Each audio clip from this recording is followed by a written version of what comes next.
There we go. So take it away, Rick. All right. I guess I'll start with my screen share here. So I want to, yeah, hey, thank you for the introduction. Yeah, it's really been fun. I'll just throw, I've done some really interesting, I mean, of course I did a thing, so I like my stuff, right? So, but yeah, I did a heat death project in 2011 at Global Game Jam where I finally got to combine my hardware and software stuff and make like little miniature games. And so I had like a little game that you sucked up all the last energy in the universe, and then suddenly it was dead, and you've collected your energy. And what does that mean? Are you happy? So we started off with some little miniature games, and did another one which was using Unity, doing sort of kind of like a competitive breadboarding. So you had parts drop down, and you had to put them in your breadboard while a player next to you was trying to build their breadboard and build circuits faster than you. So every time we try to come up with some interesting sort of tech stuff. I did another one was a GPS ghost hunt. The idea is you hid ghosts around the world and you use GPS to track and find ghosts. And of course, GPS wanders through walls and things. So it was easier to chase after ghosts than it was to sort of chase after people with GPS positions, because people are physically not able to go through a wall, but GPS is. And then in 2014, I actually built a game called Insecurity, which was based off and for NSF grant. It was basically an idea of, we have attackers and defenders, and there's a mathematical underpinning of how attackers and defenders work. And we needed a game to visualize it so that people could quickly play many matches of attacker and defender. And we built that in a weekend, and that became like the core of NSF grant it's actually still ongoing in terms of research. A couple of things, Petroji, that was a language learning game, in the sense that you had a certain set of emojis, and as you grew, you expanded your set of emojis and grew the language of emojis. So it's kind of a hunter-gatherer style language learning scenario, so you could be more expressive. Then in 2016, I did a thing called Night Labyrinth. This is a game that you were supposed to play while laying in bed, listening, trying to find gems. And if you collected the gem, it'd make a fun sound and give you a rewarding thing. But the idea is you would be playing it by using the accelerometer in like your phone. So you could like be playing, laying in bed, trying to fall asleep. And then the last one I was involved in before all this craziness was something called Hijinks World. And this is actually, was I created a mechanical mayhem robot competition based off of BattleBots. And in fact, I had narrators from the BattleBot show do the judges, and we set up a bunch of kind of RPG adventure style, build your team, fight your robots, and you make friends and go to more competitions. So we built this as a virtual type of activity in 2021. So those are sort of classic games that I've gone through, and it's sort of some game cred there, but it's a kind of 100 mile an hour, like, okay, there's that. I do want to go into a little bit about who I am, where I'm from, things along those lines, and how did this all get started. What I'm gonna say really is, okay, I'm adding machine learning to everything. So those ones didn't have any machine learning added to it. So essentially, I'm going to talk about what I've been doing at Rutgers, what I've been doing in the maker movement, and talking more about what does it mean that this machine learning stuff is around and about, and what can you do with it. So that's where I'm going with this, which is somehow I titled my document, "Why Would We Want to Teach Humans Anymore?" So it's sort of a thought to meditate on as we go through this, because it's interesting. Like, why would we teach people? What's this all about? So let's see, I can go into slideshow. Let's make this big. All right. So yeah, I'm still director of Virtual Worlds. My group is Game Research and Immersive Design at Rutgers. And from that position, I've been doing a lot of stuff for so many different groups at Rutgers and around the community. But I would say what I'm talking about is a 10-year arc worth of stuff. all started when I did this presentation on autonomous cars. So first, I can introduce myself because, you know, like Zoom is the medium here. So I can show myself showing myself, which is all pretty fun stuff. So I'm Rick Anderson. I'm director of virtual worlds with Rutgers University. I'm also co-founder of the New Jersey Makerspace Association at Rutgers, as well as co-founder of FUBAR Labs, Fair Use Building and Research and Makerspace in New Jersey. And I'm really involved in that set of communities. Today, what I'm going to be talking about is sort of what I've done as virtual world for Rutgers is build out the virtual campuses. I have 3D versions of buildings and roads. I have a lot of these resources. And the idea is that some parts of this are open source, and we need to be able to like not just create everything from scratch, but we would like to be able to build out that environment and integrate it into multiple projects. And so yeah, so I don't know if the audio came through. I forgot to click the share audio button, but It is. It's a little low, but we can. okay. All right. Let me just do one thing real quick here. Go back to sound. Okay, there we go. All right. So I'm yeah, so anyway, that's me, and that was me almost 10 years ago. So there's definitely some differences. One of the things that I did was I worked with student groups, and we made we do a capstone, which is a senior level design program, and one of the groups made a game about driving buses around campus. And you picked up students, you dropped them off, and you use this to sort of help people learn what are all the things important about the campus. Because I was doing virtual reality stuff, and then there was Unity. Let's put all this stuff in. And I started working on that, but I had also been working on remote control cars. So after we kind of did that project, I moved into trying to come up with a way to get autonomous vehicles working. And how would you do that in Unity as a game engine? So I'll jump a little forward here. An environment. This particular board is an Arduino, but it's an Arduino compatible. Oh. It's a chip kit board. Whoops. And it runs. So the other part is I used Arduino. So the Arduino stuff is like the microcontrollers under the hood. And so one of my nerdy claim to fame is that I actually wrote what's called multi-platform Arduino. So whenever you use Arduino for any other chip than the Atmel chip, they're using my technique. So I do have a nerdy claim to fame, and I wrote a book called Pro Arduino. So this was at that time where I was like really talking about how did all those things work. I think I had finished my book at that point, and I was integrating this sort of like hardware into everything.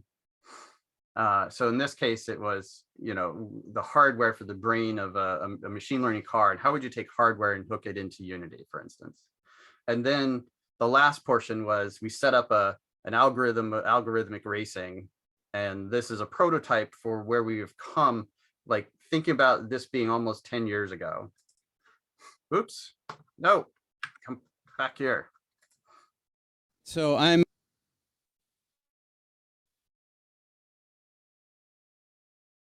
think like 64 cars on the road.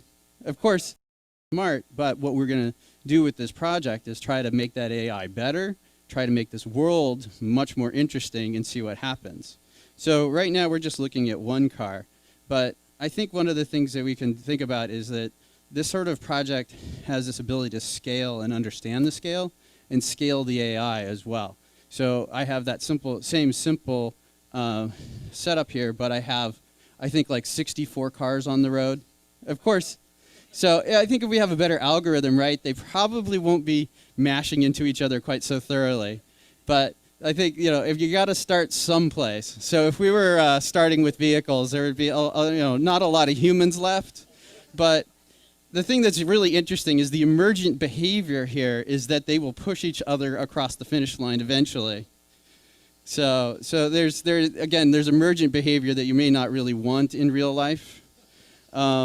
But, you know, so the thing is, this actually shows I could actually get up to about 300 cars before I'm actually, like, you know, maxing out this system. So I'm okay. So that is a while ago. And the crazy part, just sort of saying, is like if you scroll forward, and I'll talk a little bit more about this, is that in machine learning, one of the forms is game-based learning. And essentially what I had outlined as a technique back then is now the common technique, where you essentially are putting the machine learning, you're creating a number of cars, which represents a learner, and then you have a track, which represents something you're trying to learn on. And you're using the game of racing to teach people, not teach people, but you're teaching vehicles how to drive. And so the technique that I set up there pretty much is the technique that is like being used today and is like most very common. So it's really cool to have like been thinking about this process, and I think now it's actually much more refined, and I'll pop into that a little bit more later. So I just want to put a pin there so we come back to that. Let's see. So then the other part was, yes, I'm co-founder of Fair Use Building and Research Labs, and that's where I did Arduino stuff. I did power racing, which is make $500 electric cars, race them around the country. I built the very first autonomous RC car project, not in the world or anything, but there were two projects cited about simultaneously. One was the donkey car and one was mine. So we have some interesting parallels there. And then I have some interesting things where I have multiplayer pixel drawing boards and all kinds of physical stuff. But FUBAR hit a snafu in December. So we got a nasty surprise, which was that the building that we had been renting was going to be demolished and torn down, and we were given 30 days to leave. So I was going to spend my break thinking about like what kind of new like machine learning thing I was going to do, what kind of game I was going to make, and how I was going to prepare for Global Game Jam. But I'm this, and the difference, I basically went with everybody at FUBAR. We took 16 or more pallets of stuff, stored it, and tried to find a new home. So this was sort of a shocking scenario for us, and we actually came through. Like I talked to the New Brunswick City Council, talking about development, all sorts of crazy stuff. It was been a wild adventure in like 30 days. But what we did was we went from 100 Jersey Avenue. We increased our cost 2.5 times. So it's something like, instead of $1,600 rent, we're at like 4,000. So it's insane. However, we found a new building. And this weekend, we're moving our material in. So we have friends at Ideal Farms who've been loading up trucks, and we've been unloading into a new space. So like the future of FUBAR Labs is now got a full wood shop, full metal shop, and a whole electronics area. So we're able to like continue with and even do bigger projects than we have been doing in the past. And it's been a really like a key thing for me. I kind of changed my life and my ideas about making games because of the physicality of a makerspace. So this was a big deal, and it's amazing that we got the new space. But I just wanted to share that kind of like, I took this detour unwarranted. And sometimes the city plans for things that you can't know about. So anyway, that's just a crazy deal. Also, if you hear fubarlabs.org, we're a nonprofit and can take your money. So if you go inspired, but it's also a really cool place to come and learn to build. So this is at 1510 Jersey Avenue in North Brunswick, New Jersey. So if you find yourself in the area, come on down. One of the things that I also do and founded through FUBAR is something called Mechanical Mayhem. I just mentioned that I made like a little video game for it. Well, now I have a real life Mechanical Mayhem robot fighting competition. So we've built an arena. We've had a Sussex County Maker Faire, we've done it. We did it at the old FUBAR. We did it back at Sussex County. And now we're going to be doing the rest of these events over the summer. And we've got things like live streams, human remote control, and arena robot fighting. It's amazing stuff. It's so fun. It's like miniature battle bots. And the cool, the kind of the underlayer is that I've started to build up a series of projects to start working on the concept of autonomous fighting robots. And, the other option is doing a guided autonomous fighting where you are the droid. So there's interesting things coming out of that. There's a lot of enthusiasm, which is one of the reasons to be in this space, because people come in with a lot of enthusiasm. They take that energy, they put it into making a design, they learn, they test, they iterate and they learn, they test, they iterate, and it's amazing and super rewarding. So this is one of those things that we've come to do, and I'm starting to do like meetups about it. I'm a little like, I love racing because racing isn't not say a direct head-to-head competition. Racing is like, how do I improve and create control, and it's got all of its issues. But the fighting stuff is kind of just, it's full on adrenaline. So it's got its reward in that space. And the other things that I do and have been doing is that since almost 2 years now, almost just before COVID and then during COVID, I do an AI study group. And this is, again, like I keep throwing like, what's the makerspace like if you've got machine learning? So we have an AI study group about it. And so things that we do in this is we pick new topics every month. So we have one person who's taken an Escher painting that has a missing element in the middle, and she's been working on how do you fill in that gap using machine learning. And it's actually been very successful using Glide, and DALL-E is the new thing coming out that may help as well. So we might be looking at that later, but she's going to present May 1st at our event.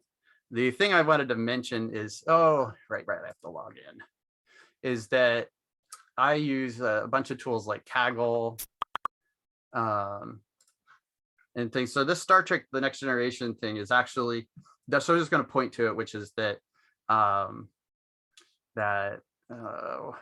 it's that you basically in Kaggle, there are an amazing amount of data sets. So I can grab data sets for like every script from Star Trek or every script from Star Wars, and I can do machine learning training. And so one of the activities we did was like, how do you make a bot that's you talk to that's like Guinan from Star Trek?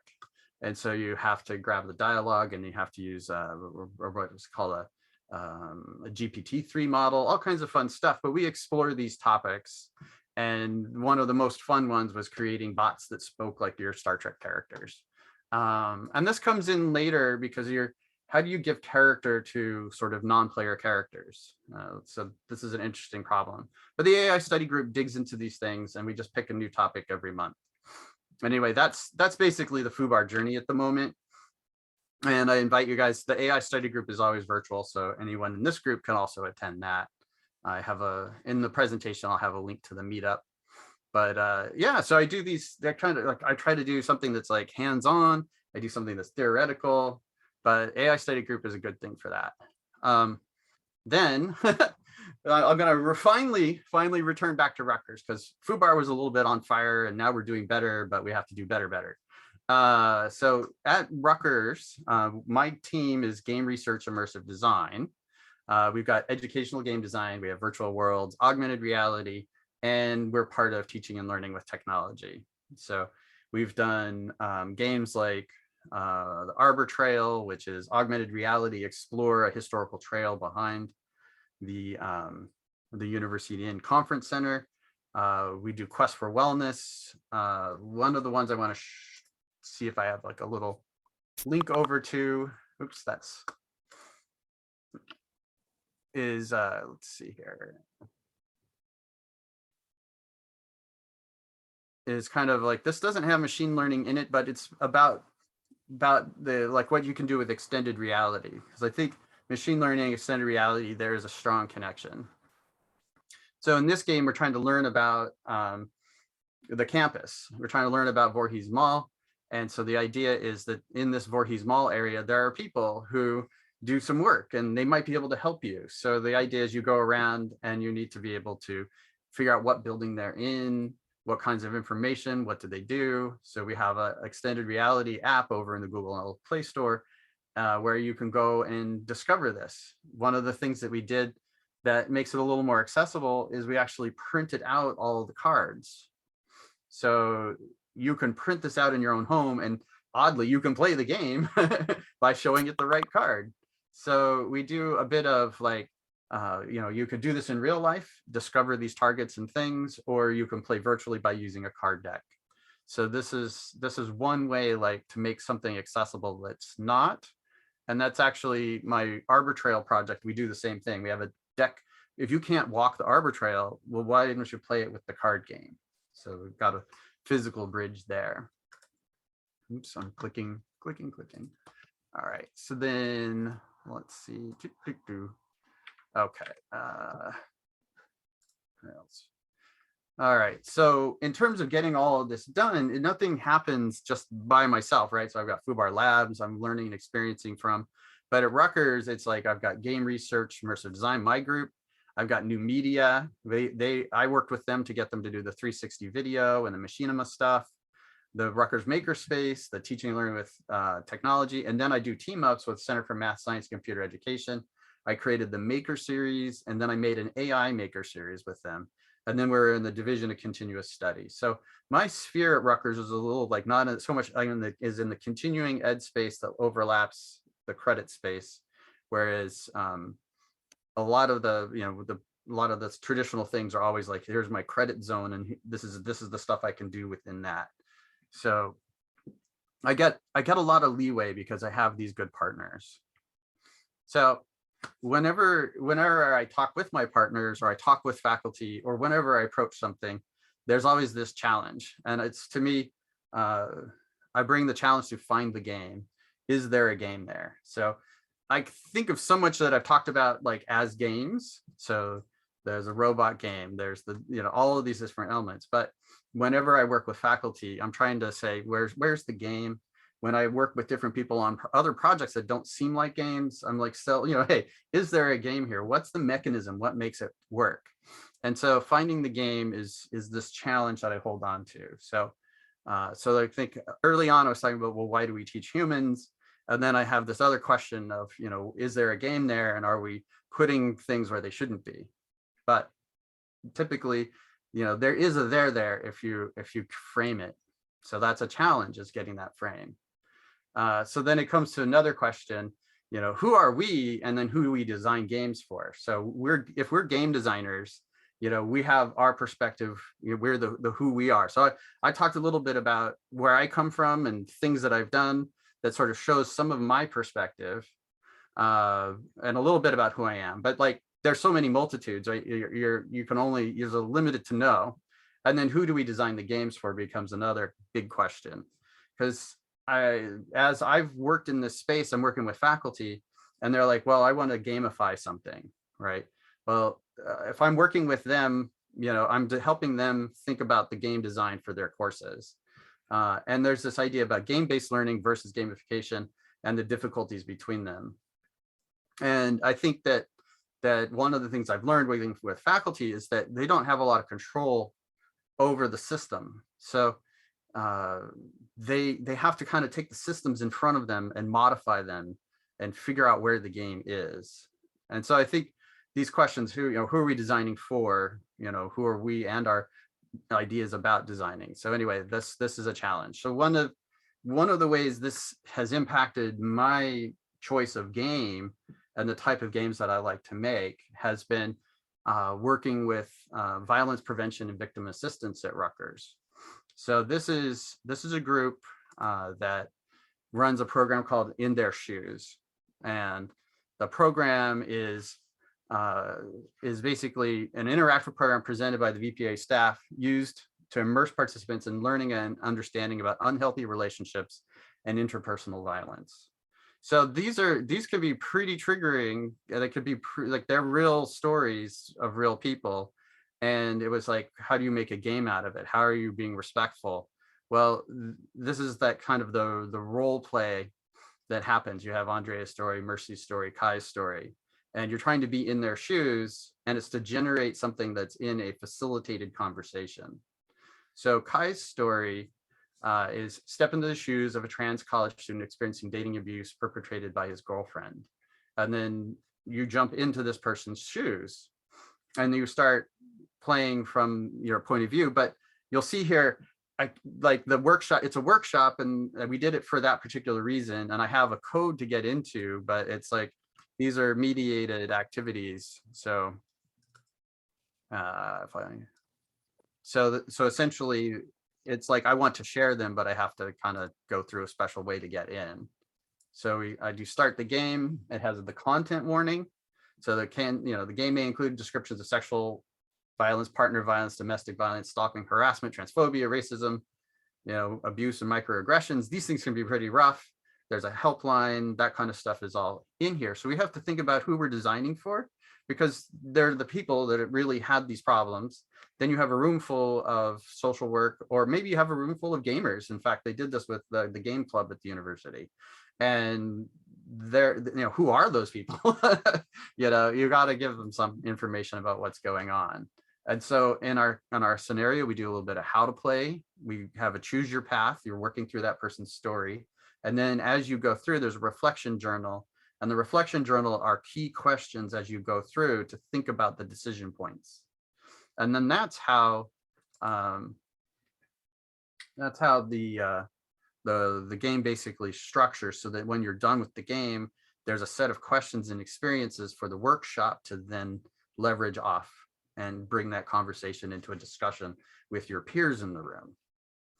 So this is the sort of game that I like me and my team to make, because we're digging into like the story of people, the in their shoes component. And we designed the art, you know, like Kenny as the game designer, art director, did all of the artwork. So we had to do a lot of things like, how did we figure out who these figures were? What kind of room are they going to be in?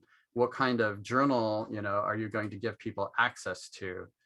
How do you, you know, so like we had to solve these interesting problems, and then we had to build the choose your own adventure around that. So we worked on the scripts, we worked on all of the different elements, and, you know, it sort of, what is it, like you're trying to make realistic people, but we also were on a budget, so you couldn't, you know, like actually a game I'll show later, we actually cast people.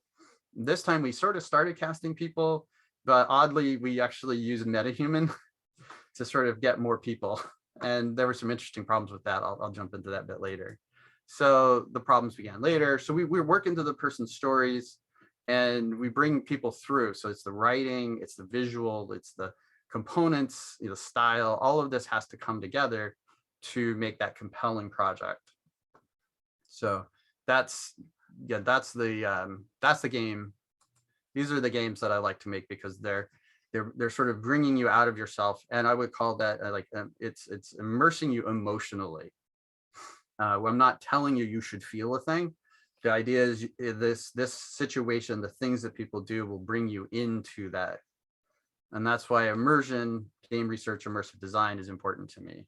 So this all started off about 10 years ago also, where I went away from Second Life and I started making drop-in virtual worlds.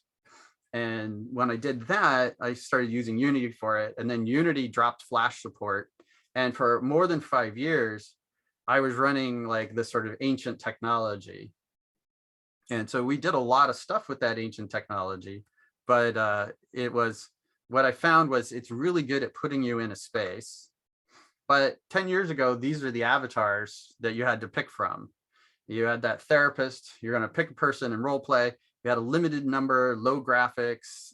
There's like body movements, all sorts of stuff, but I'm so frustrated by like those characters. So you can see like I have one set of like images that are 2D and like very emotional and like well constructed. And then in the world, I was like, you know, this stuff is driving me bonkers. I know, you know, role play actually kind of works because it's not because of the characters here, it's about your enthusiasm and imagination. So I had people having a good experience doing a role play, but their enthusiasm and their own imagination is what made it effective, you know, not my artwork.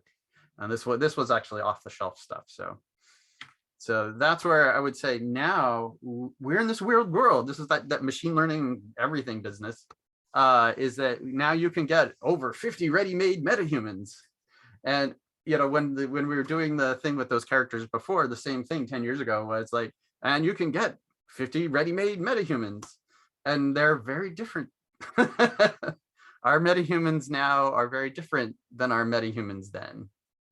And this is the Unreal version of those characters. You'll see that they're not all white. You know, there is an actual like effort to not just be super racist. But you still have to think about the clothing that people wear. You have to think about what situations they're in. It doesn't automatically work for everything.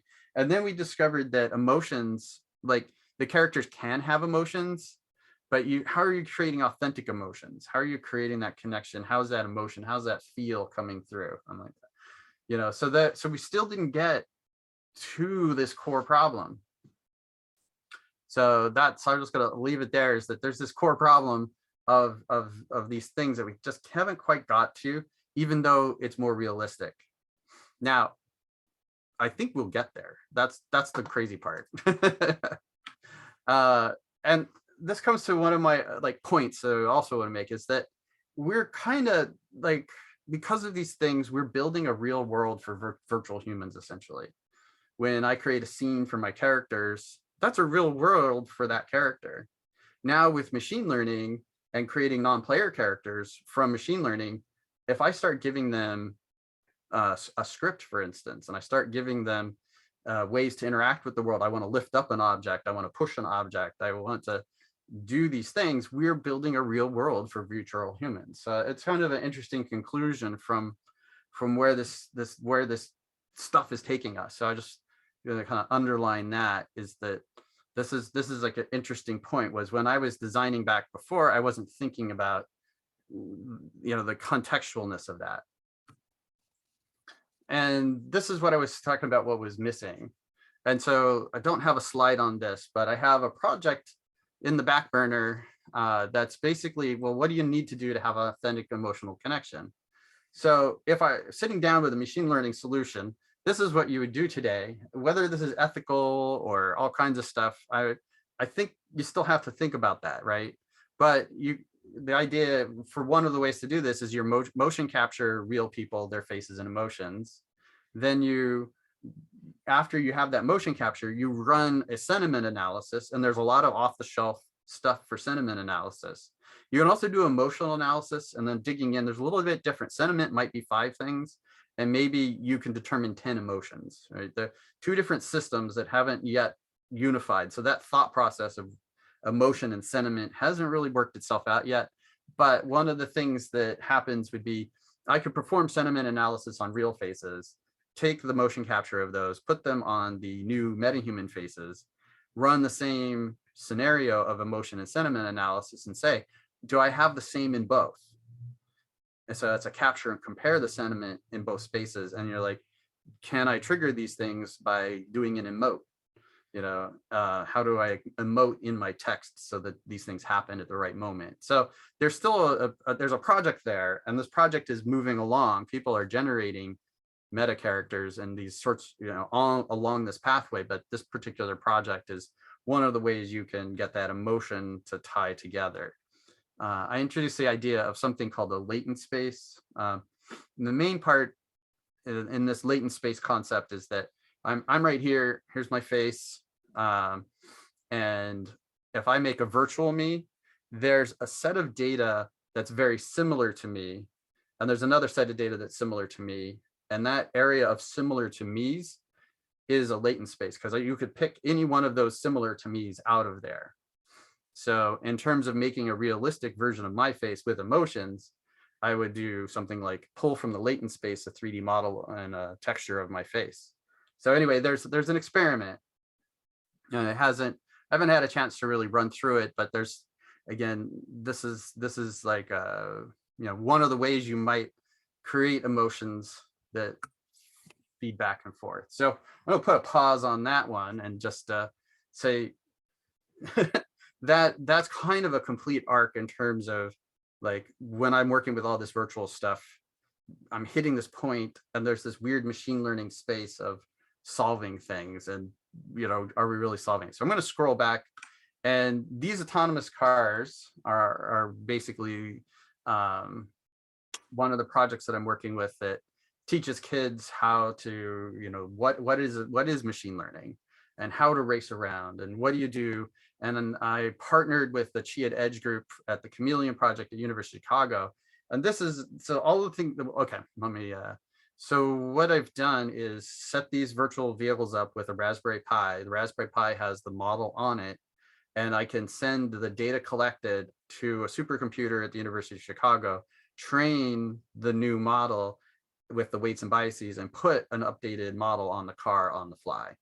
So I'm sort of swapping brains essentially with these vehicles, and they have new and improved command systems. And I'm also using a technology called Jupyter Notebook, so that if I wanted to teach somebody how to use the car and look through the camera, there's a technology that allows that to happen. So I've kind of moved this project pretty far along, and now it's at this sort of like edge of the network, and how do you deliver like a new brain or new learning experiences. So let's see. Oh yeah. So this is what it looks like when it's just in use.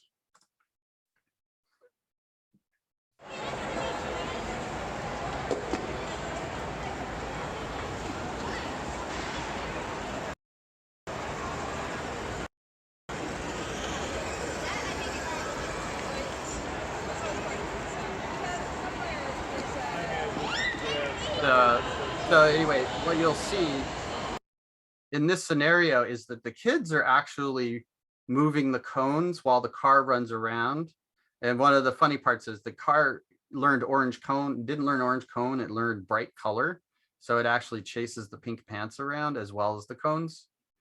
But the game is really interesting because this machine learning model that's on the car knows some stuff, but you don't know how much it knows.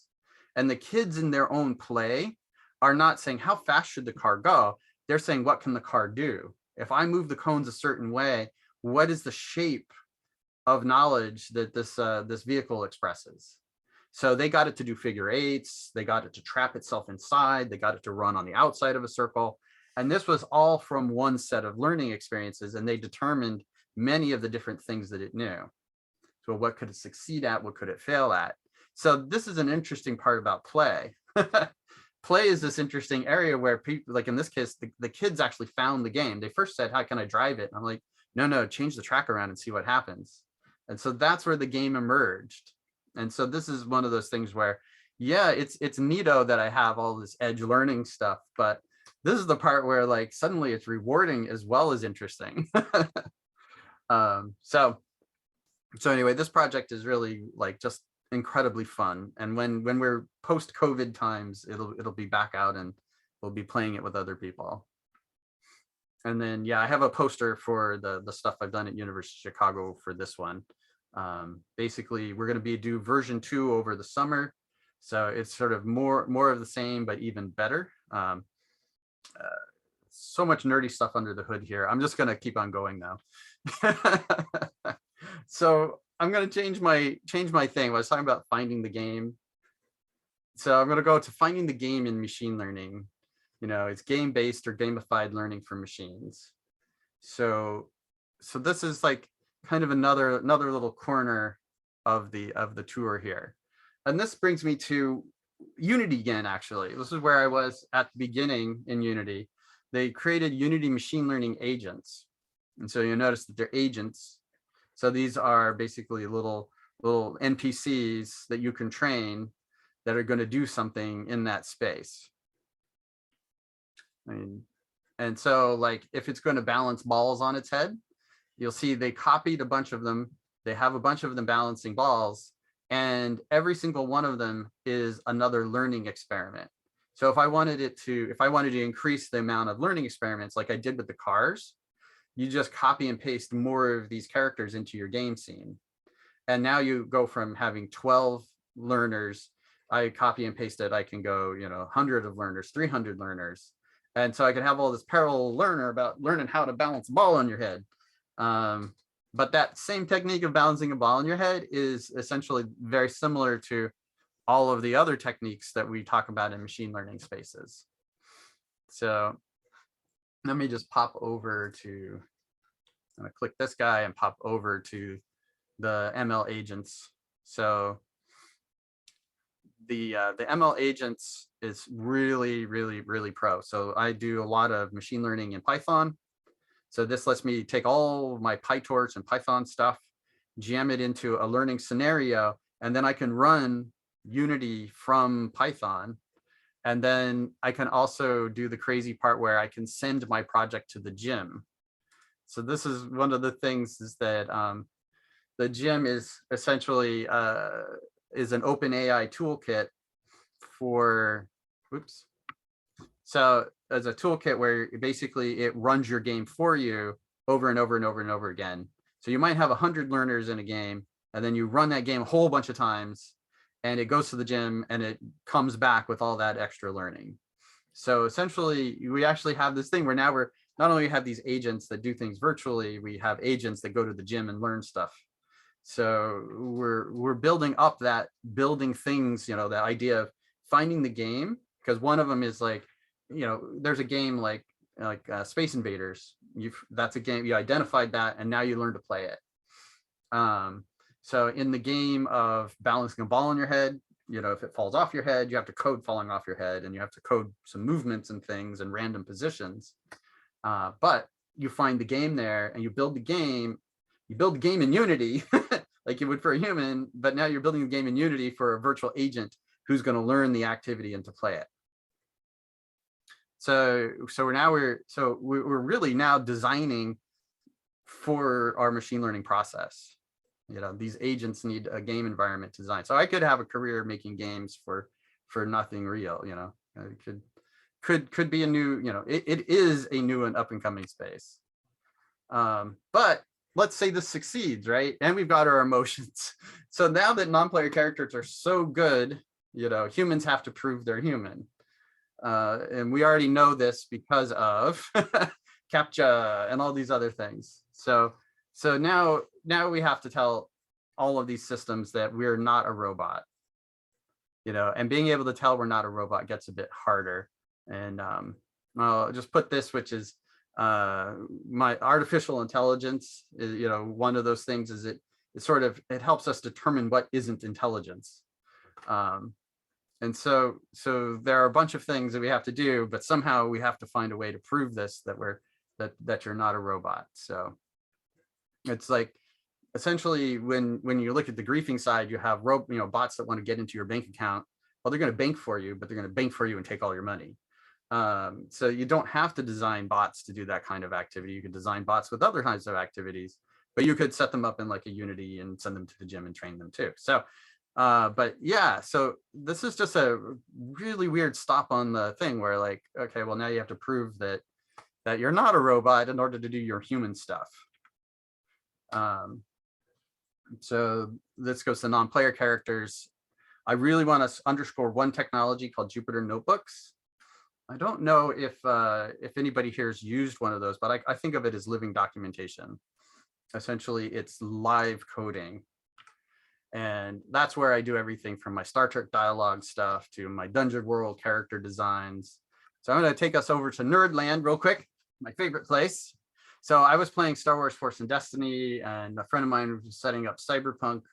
And this new technology that it's not so new anymore, but the living documentation, if I jump over to these notebooks, do some really powerful stuff.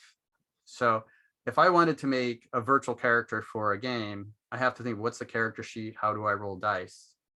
So I have to hack the structure out of the game. So I have to use some Python code. I have some text from the game itself, and then I parse it into a character sheet. So this character sheet is actual live coded character sheet. Then you add some randomization in, you figured out how your dice rolls are. And by the time you're done, you've got all your skills, your force powers, your talents. And when I want to play the game, I can actually just refer to the code in my documentation. So it would be like if you were playing Dungeons and Dragons, but all of the code was there, and then each of your turns was a new piece of code in the spreadsheet telling the story of the game. And this would be very dynamic. You would create new characters on the fly, but it's all from living documentation. So this stuff is so neat that like when you're making a game and you want to like generate a bunch of characters who have well, Cyberpunk is the craziest one because it's every element of the character has a dice roll thing, and you can just randomly generate everybody. And it takes forever in real time to do, but if you use your living documentation, set it up, you're able to just generate these new characters on the fly and kind of generate enough so that you're like making your own thing. So this is the idea that you could create relatively defined characters for game spaces, and making these characters for game spaces, you could bring it into your Unity game and your RPG has all that fun stuff in it. And I think I'm going to turn the corner towards rounding things out, which is landing me at the learning management system. I don't know how many people here have had to try to figure out what is this learning management system, but the learning management system that you end up using at an institution is basically the game engine you get to work with often. So I got all these neat things, but I'm still having people prove that they're human so they could do this stuff. And at some point we may be able to send a virtual human into learning management system and do all the same stuff a regular human might. So there's kind of a weird thing. We're virtualizing our learning environment to the point that, well, you wouldn't necessarily need a human to do it. Or maybe it's so complicated, humans shouldn't do it. But yeah, so it's like learning management system is a game engine. My side note here is that when you play like big games online, they evolve a thing called the meta, and that there's like successful things or game breaking things, and it affects this meta. So when you start thinking about your learning management system as a game, you kind of have to think about the meta of that and where are the weaknesses and how do you game balance, all kinds of stuff. So you kind of, as soon as you move away from like being able to talk with people and negotiate and stuff like that, you now have a system that has these weaknesses and advantages. It's very much like a big open MMO with game balance. So there's a lot more to say here. And I was going to say there's the administration layer, because you may not have control of your syllabus, for instance, and maybe your only option is gamification. So it's an important question, because I was realizing more than half my faculty population don't have control over the content and the way they express their course. And again, I was just talking about when we virtualize an activity, we always lose something. So I'm just going to point at Facebook. I'm managing friends and family and all kinds of relationships around the world. But there's something lost. So you're losing some connection in all of those spaces. So that's the deal. Why would we teach humans anymore? After all that, why would we do that? So fundamentally, humans need help. They need help in this world. So my team has built games like, when we find the game in your course, we do stuff like We Are Wellness. We Are Wellness is an introduction to Newark Health. And you may have just moved to Newark and you need to know where various things are, how to get help, too proud to ask. So you help different characters through their journey. And those journeys are the same journey you might need to take. Where would food be? Where is health at? Where is the recreation center? And essentially it's a parallel helping game. Under COVID, we tried to bring people to different spaces. So we built in drop-in virtual worlds so that you could have access to the gallery experience. So this is still loading, but yeah. So this is the modern day drop-in virtual worlds. And we worked with the artists and converted some of their work over. And we brought them into a full-on drop-in virtual world with high quality expression. And we basically brought the experience of the museum with live video and other elements to them so that they were able to continue and have like an ongoing experience even when people couldn't be together. So virtual worlds still, they work for that. The trust meter, this was one of the things I'm really proud of, is that we had in social work, they do a lot of interviews.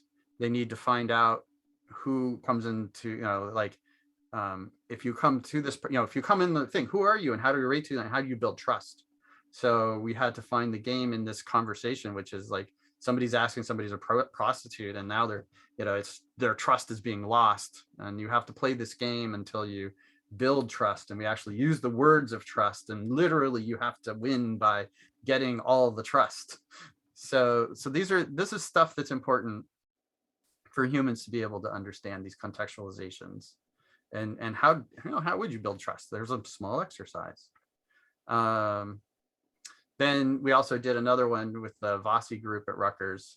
We made this one we actually cast people and set up the scenes, took the photos, And then it ended up being a game about economic violence and how to use Snap and other particular things, how to budget, what are the tough decisions like. So it seems like easy, just always put money into food, right? That's, you just gamify it, do one thing, and it's just not how it works. You've got these very, very much difficult decisions that you're balancing. So if you create a game, you have to balance it and make it so that the person is at the edge of those decisions. And again, we still had a trust meter in here as this person is going through, where you're trying to advise, trying to help them, advise them, but you're trying to get a feeling for them so that when you do this work, you have empathy for the person.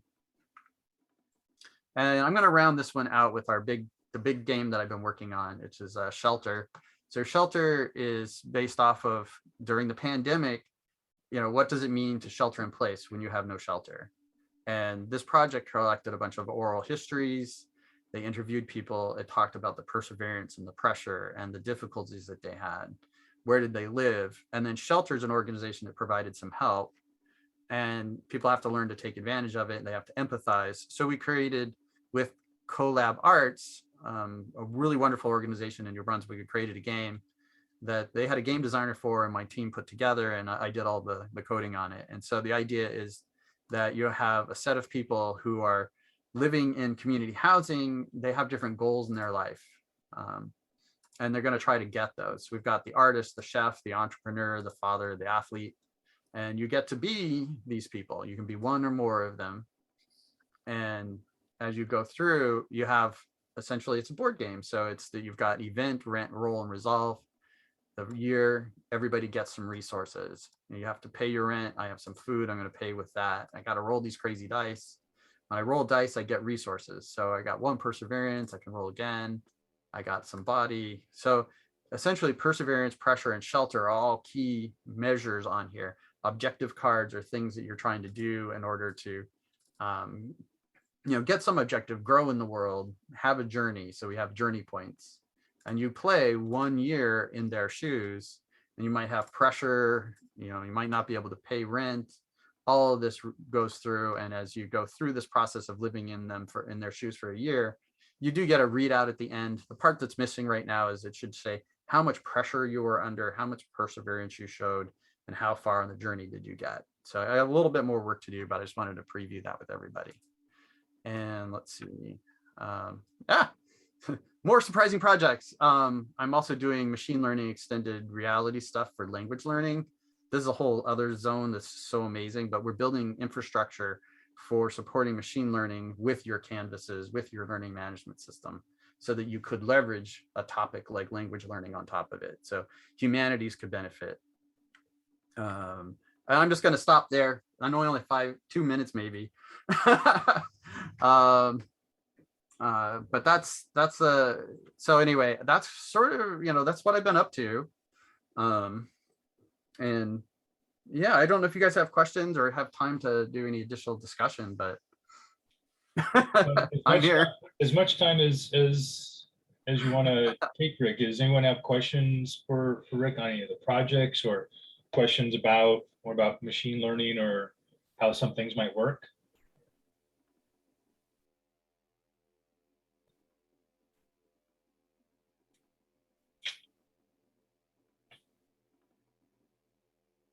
All right, I forgot to mention Zoom as a medium is really crazy. As I use OBS, I do all these things, and trying to find the chat button. Yeah. I'm the only person who posted anything in there. Okay. I'd mentioned how Twitter and YouTube, or Twitch and YouTube, have like V-stream, people who V-stream. When you were talking about capturing, doing motion capture, and applying it to models, that already there are people doing that within those environments. Yeah. When we look at when you're doing the most of the game design that you've done in all these projects, Rick, seem to have a focus on people-focused narratives and exploration to try to get people immersed and to learn about whatever it is that you're trying to teach them about. Like are there any, can you talk a little bit about that and what your focus is in trying to use these technology-based game environments to teach or reinforce or influence people? Yeah. So one of them is like always like the collab arts one is like, having champions who care about a topic. Vasi, we had people who care about these topics, so we get to talk to them. We get to talk to them, we get to work with them. What we'll do is like in Choose Your Own Adventure, these ones we came up with the game by sort of saying, well, what's the problem you're facing? What do you need to be conveyed to people? And then we work that out. We kind of work on that. And then we actually have to test it. It took like load balancing or game balancing. The Snap game wasn't simple because it's again, cheating and griefing can all happen, but you're trying to get people to want to play and feel something when they have the choices. So those are real. So knowing your partner as a champion and sort of talking with them and pulling that information out. The game like Kai Story, the ones that are the story based ones, we actually had to, we worked with them on scripts. We said, this is how you can make a script. So we helped them with being able to do scripts. And then we set them up in Twine. Yeah, so VPVA, we actually used Twine to sort of say the story goes here, the story goes there, and then we mapped it all out with them, and then we could export that as the script and edit it for everything from grammar to, does it sound like the right person? So we use like spreadsheets all the time. We try to capture, like I said, interview them, trying to capture the information. We do also multiple drawings of each of the characters and, sort of say, are these people feeling real, realistic? Do they feel like your Andrea's story? So we go through that work. And it's really important. Your team, like the art person, the game designer, they all need to have that communication. Like if I was the only person talking to the client and I said, do these things, and I relayed it to my team, it would really be terrible. Whereas having the team be together with the client talking through this stuff, I think the beginning was very much a heavy lift. Everybody had to find time to meet. The things looked impossible. It looked too complicated, all this stuff. And it really did take a lot more time than expected. However, now that we've gone through 3, we've got 7 more that we're working on. The process is now the client knows how to work with us. So they learned how to work with us. We've learned to work with them. And this particular set is moving along very organized, because now we've done more than one. I'll say one thing that you'll see in my portfolio here is I do one of everything. And it's rare when we get to do more than one of a thing. And I think that's one of those things where you learn your optimization, you learn how to be better at it, you're iterating. And so now we're moving along pretty good clip. Everybody knows their piece, but if we didn't have all that hard work up front, but we did use everything from spreadsheets to Twine to kind of gather that together, interviews, sketches. So yeah, so that would be one piece. And there's more answers to this question than that. There is a question from Shuyan asking if you could, what suggestions would you give other educators in terms of design principles or ethical concerns when it comes to designing empathy games? Yeah. So one of the things, like Shelter is one, is they got the idea is, are we profiting off, are we benefiting from the stories of these people? Are we actually helping people learn some interesting thing, but are we still benefiting from the story without crediting them? And so you still have to work on that. Like that's where whenever as a presenter, I'm going to talk about the Shelter project, I'm going to talk about I'm going to talk about the let's get out of there. So Yeah, so I'm going to always talk about the Shelter Project and the oral histories and give people the chance to go there.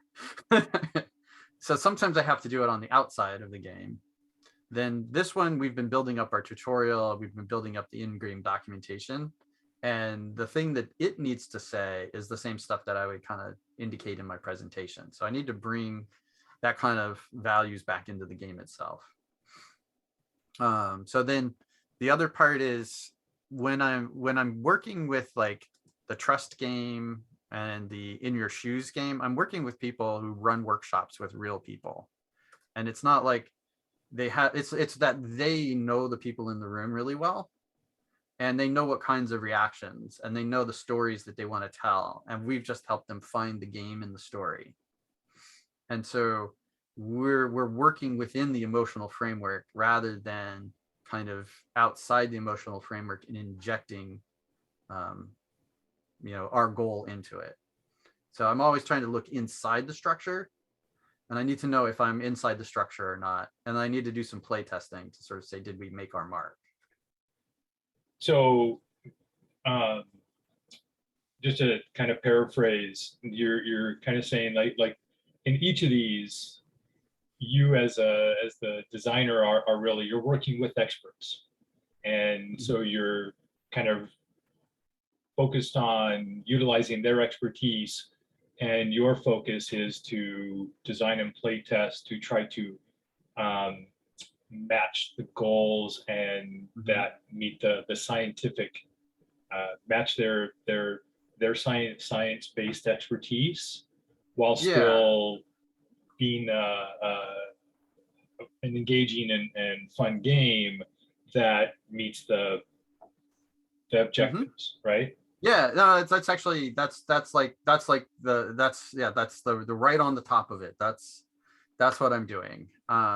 If it's sort of like if I invent something within my values and all of that, I think that's great. But when I'm doing these projects, I need to rely on the partners.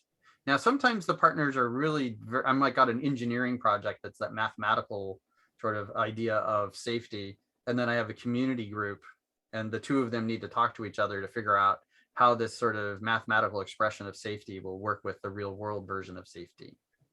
Like that's a live conversation I'm working on right now. And so not all of these are easy, because sometimes one group can't see the value in the others. Yeah. And so that's why I was like I always am looking for, where is this game thing? What's the mechanism in here? Where do things fit? It's a challenge, but right. And then beyond that is the balance between the real world scientific application versus a game experience that people enjoy engaging with. Yeah. And some real world activities are, like I was saying, like fighting and racing and stuff like that are real world, but also games. Like one of the things was like virtual and lab simulations, where it's like I have a bunch of equipment and I need to know how to read the equipment. So we did a game for EMV, NCV, whatever sort of, like I might have carpal tunnel, I have a mission giver, I have a virtual arm, and I have the tools, and then I have the actual oscilloscope screen with the electrical gauge. And my idea is I have to be able to read that gauge. So making that a game, it's like framing it like if I didn't have the mission giver and you didn't have the problem to solve, you'd have some tools and you'd be like, I don't know what to do. So there is some structure that the game environment injects so that the activity that you want people to learn is framed and bounded. Because you can do full simulation where you just give people a lab and just tell them like there's an activity in here. But it's like sort of the same reason in virtual reality you want smart hands. You need a hand that has a virtual affordance to open a doorknob, whereas like how you would open a doorknob in real life is an affordance for your actual hand. Excellent. Yeah. Well, this has been fantastic. There's several comments thanking you for your time and finding this very valuable. I always enjoy listening to the stuff. I'm 100 more questions, but that specific to the geek side of everything.